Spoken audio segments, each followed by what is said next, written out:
Hello and welcome back to the channel. Today I'm going to show you step by step how to start a cooking blog. So be sure to like, subscribe, and ring the bell if this video helps you out. So what we're going to do today is I'm going to go over what a cooking blog is and provide some examples. In this video, I'm going to pick a niche and then I'm actually going to niche down and show you why that's so important as a new blog. The next step is we are going to explain and get web hosting. And if you click the first link in the description, you are going to get your domain name for free for the first year. After that, we are going to install WordPress. Now, WordPress is going to be used to actually write our blogs faster. Then we are going to install a WordPress theme. And then after that, we are going to make some changes that are critical to your success as a new blogger. Then after that, we are going to start writing. After we start writing, we're going to talk about some different ways to make money and why you need to share your content on social media in the very beginning. And then about how many blog posts you should write before you decide if your website was a success or failure. Be sure to check out the 3 links in the description as I will refer to them throughout this video. So first things first, what is a cooking blog? A cooking blog is simply a blog dedicated to answering questions and solving problems that readers have in the cooking space. For example, if we get out of this here and we take a look at kitchen.com, they have created a blog about cooking. They are addressing different topics and concerns that users, people like me and you, have. So when people have a problem, they go to the internet and they ask the internet questions. And this blog here is created or was created to simply answer those questions and solve the problems. For example, the 3 store-bought salad dressings you have to try before summer is over. People are thinking about salad dressings and things of that nature. But this is an example of what a cooking blog is. Now, when you're first getting started, what you need to do is you need to pick a niche and niche down. Now, when I talk about picking a niche, obviously we know that cooking is our niche, but we need to niche down and figure out what about cooking we want to talk about. And to help us illustrate this point, I'm going to go over to a keyword research tool that I like to use. It's called Ahrefs.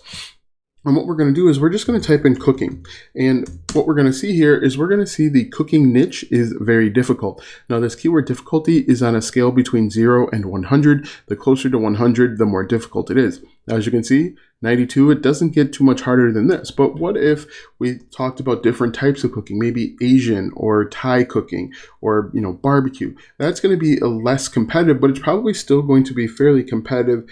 If we type in, let's say, Thai cooking, as you can see, it's much easier. It would be much easier to start gaining traction. So when I say pick a niche and niche down, this is exactly what I'm talking about. If we take a look at the matching terms, you can see there are 8.4 thousand monthly searches, and there are over 2,000 keywords. Now, I want to give you a little secret here. If we type in how to cook and hit enter, you're going to see a bunch of keywords that could be a good opportunity. So right here, we're looking at 7 million page views or searches per month. There are 551,000 keywords.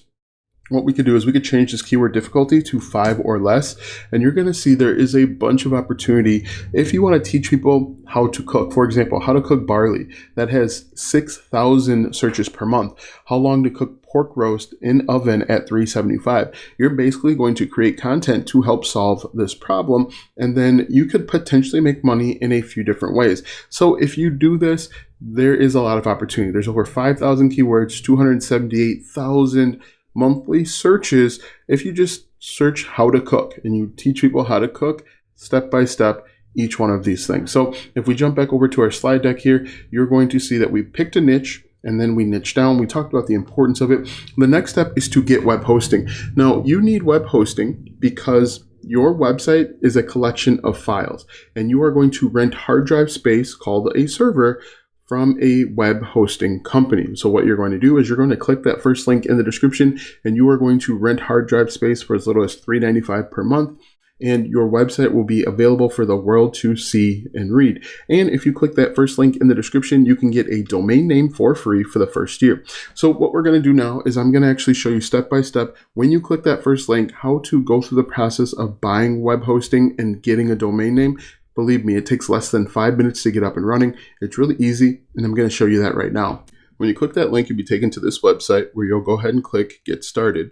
What I recommend is to click the first one on the far left, the basic plan, if you're just getting started with a website.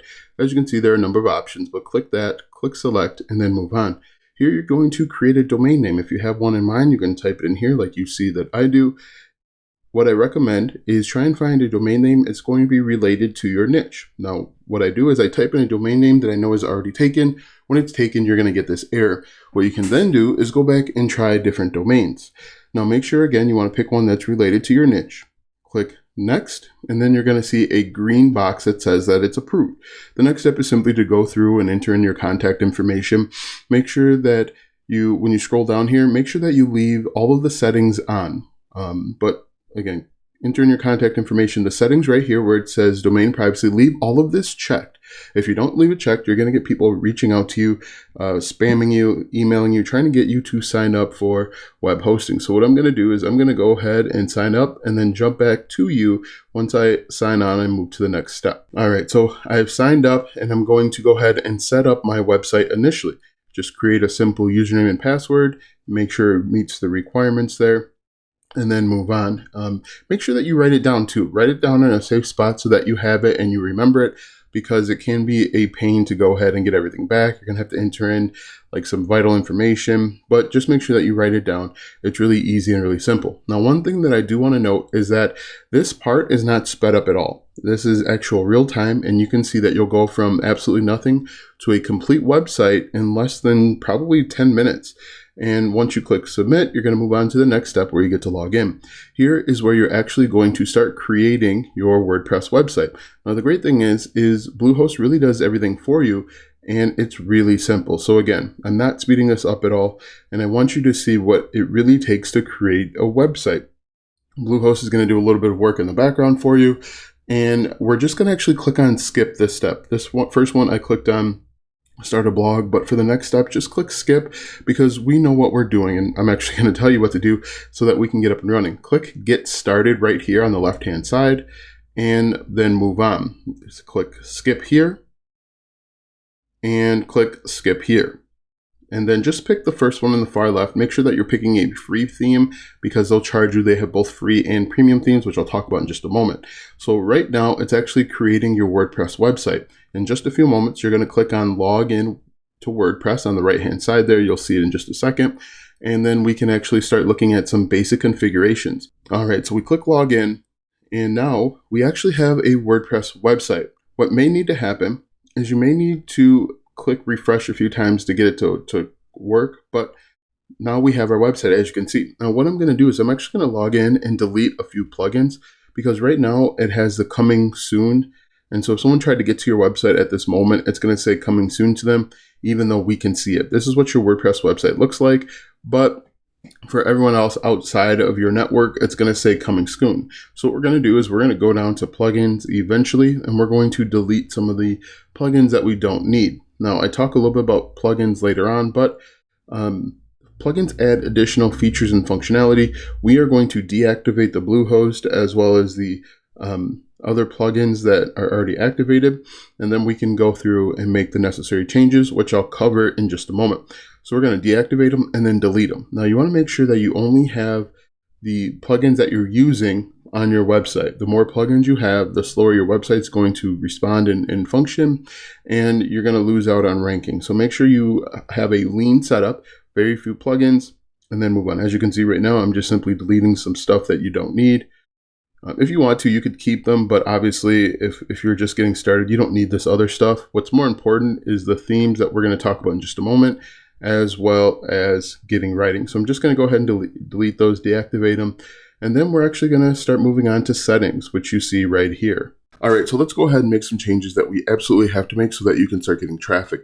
The first thing that you want to do is you want to change your site title. Your site title is going to be the title of your website. You can make this basically your domain name. For example, my domain name is Web Hosting Rewind, and you can see that's my site title. And then the tagline is basically what your website's all about in a very succinct manner. As you can see here, mine says, get the latest news and info on all things web hosting. What you want to do is make sure that yours is relevant to your niche. For example, if you are creating content about makeup, you can say, come here for the latest tips and tricks for all things makeup. Next, you want to make sure that your WordPress address is HTTPS and not HTTP. Make sure your site address is HTTPS as well. And then the administration email should automatically be set. Uncheck the membership so that anyone can register. Make sure that this is unchecked. If we scroll down here, you want to change your time zone to your time zone. There are all sorts of them here. Next, you want to make sure that you have your date format set to the way you want, and then go ahead and click save. If we go down to writing, there isn't anything in writing that we need to change. After that, we're going to go to reading. In reading, very important, you want to make sure that your homepage displays to your latest post. That's the first thing. And the second one is you want to make sure that your search engine visibility is unchecked. Do not check this. Discourage search engines from indexing this site. You do not want this, because if this is checked, people aren't going to be able to find your website, and everything that we do after this is going to be a waste. So go ahead and click save. This should be unchecked. Next, if we go down to discussion, there really isn't anything that we need to change here. Media, we can leave this as is, and then permalinks is going to be really important. Right now, your permalinks are set to plain. You want to change it to post name. This is done for search engine optimization.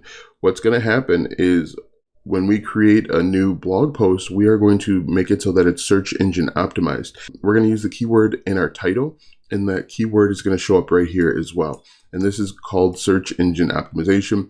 Make sure that it's set to post name, and then go ahead and click save.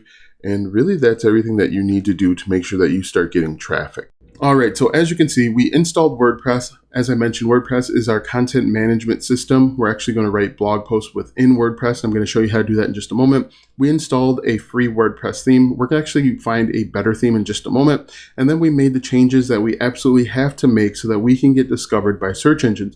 Now, right now you have a free WordPress theme. We want to get a different WordPress theme, a premium WordPress theme, because it's going to change the look and feel of your website. For example, this is a WordPress theme. It makes it look beautiful. It actually makes it look very inviting. It makes you want to click on the links. And you can get your own premium WordPress themes from a website. The second link in the description, when you click that one, it'll take you over here to ThemeForest. And what you can do is you can just come over here and type in your niche. For example, we could type in cooking with the appropriate number of O's. And as you can see, there are a bunch of WordPress themes for the cooking niche. Now, you don't have to use these, obviously, but they're going to make your website look a little bit better. And as you can see, you can find a WordPress theme for as little as $10 or probably as expensive as $9. So what you're going to do is once you find a WordPress theme that you like, you are going to click on this button to add it to the cart. When you add it to the cart, you're going to check out and you're going to pay for it. Once you pay for it, you're going to download a zip file. You are going to unzip that file, and it's going to open up a collection of new files. Inside of that new file is another zip file. What you're going to do next is go back to your WordPress dashboard, go to Appearance, click on Themes. When you click on Themes, you are going to click on Add New. When you click on Add New, you're going to click on Upload Theme, and then you're going to drag and drop that second zip file, that zip within a zip. You're going to drag and drop that right here, or you can click Choose File, and you can find it manually. Once you do that, you're going to click on Install Now, and then Activate, and then you've got a brand new theme. Now, I recommend getting a brand new theme right away, just so that you don't wind up messing up your look and feel and your blog posts and the formatting after you've uploaded a few videos. So my personal opinion is that you go ahead and do all of this at one time and you don't have to worry about it. So let's just jump back over to our slide deck here, and we are going to, we've made the changes, and now we need to start writing. And to start writing, we're going to take the keywords that we found over here, and for example, we're going to say how long to cook pork roast in oven at 375. We're going to copy this. This is our keyword that we're going to use. We're going to come back over to our WordPress dashboard. We're going to click on Post. And then we are going to click on Add New. When we click on Add New, it's going to bring up our page, and we're just going to paste this in. This is our keyword. This is how we are going to get discovered. Now, I get a few questions when it comes to writing a blog. First, how long should my blog post be? And second, how do I start writing? Now, in my opinion, the blog post should only be as long as it needs to be. If you can answer this question in 1,000 words, make your blog post 1,000 words. Don't make a 4,000 word dissertation or mini ebook just to answer a 1,000 word post. One thing that you can do is you can jump over to Google and you can look at the top results of the keyword that you're going after, and you can see how long these posts are. If, for example, if we open this up here, we would want to take a look And they're probably, if I just eyeball this, this is probably about a 900 word blog post. And to figure that out, I'm just going to copy this. I'm going to scroll all the way down right here, and then I'm just going to right click and click word counter. Okay, 723 words. So what I would do is I'd probably make this blog post about 1,000 words just to make sure that I'm answering the question. Now, what I recommend that you do is read a few of these blog posts and see if they've missed anything. Is there anything that they left out where you could add in, which would make your website, your blog post a little bit different? Another thing that I want to point out while we're looking at this is they have actually used the keyword here. And in the previous section, actually, we changed your blog post title from just plain to the actual post name. And the reason why we did that is for keyword optimization. And the reason why we did that is for search engine optimization. And this website, blogchef.net, has done the exact same thing. As you can see up here, it says how to cook pork roast in the oven at 375F. And it is the title of their blog post as well. And so we're going to do the same thing. What we're going to do is we're going to go back over to add new, and we would just clean this up a little bit so that they're all caps. When we click publish, our web page, our blog post is going to be webhostingrewind.com/how long to cook pork roast in oven at 375. That's exactly what we want, because when people go to Google, again, when they have problems, they'll type it in just like this, and this is what we want. And so the other question that I get is, how do I start writing? What I like to do is, before I write full sentences, I like to do a 10-minute brainstorming session where I'll do who, what, when, where, why, and how. And then what I'll do is I'll go through and I will spend 10 minutes just answering questions. I'll make bullet points under these, and I'll ask and answer questions. So how to know when the pork roast is done. Now, because I'm in the brainstorming session, I'm going to spell some words wrong. That's okay. You could say, like, what is a pork roast? What part of the body does a pork roast come from? These are questions that your customer, that your audience may be asking themselves when you are creating the content, and this is actually going to help you write longer. So I would come back and I would say, what part of the body is a pork roast? And again, if someone is just looking for information, they may not know what part of the body is, okay? They may not know what part of the body the pork roast is. That's why this is important. And you could say, well, how does that part of the body affect the length of time it takes to cook? These are all things that people are probably going to be thinking once they get into your blog post, and it's actually going to help you write faster. And so what we'll do is, once we do this for 10 or 15 minutes, we are going to turn these questions into subheadings. So this is our heading right here. This is an H1. We're going to turn this into an H2, and we are simply going to answer the question. Underneath, I'm going to say the pork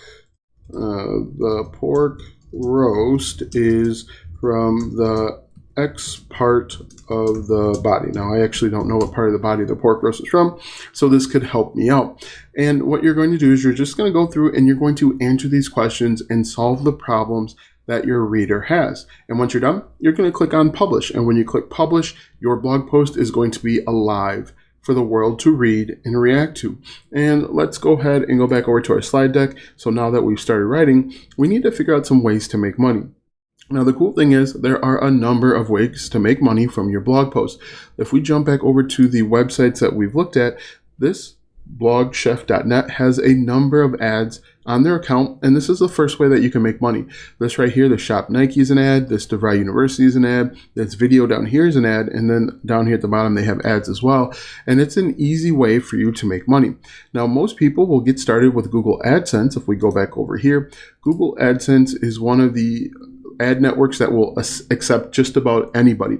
Now, because they'll accept anybody, they're not going to pay you a ton of money. You're going to get paid pennies on the dollar when someone interacts with your ads. If it's a video ad, if they watch for longer than like 30 seconds, or if they click on this shopnike.com. Again, you are going to get paid pennies on the dollar, but once you start getting significant traffic, 1,000, 5,000, 50,000 page views per month, you can move on to other ad networks. For example, Ezoic, AdThrive, Media.net. These are all different ad agencies that are out there that will actually pay you a little bit more. But that's just one way that you can make money. Another way that you can make money is actually with affiliate marketing. Now, affiliate marketing is simply recommending or selling other people's products and services. And when your customer, your reader, clicks on an affiliate link and buys the product, you get paid a commission. And you can get started with affiliate marketing right away.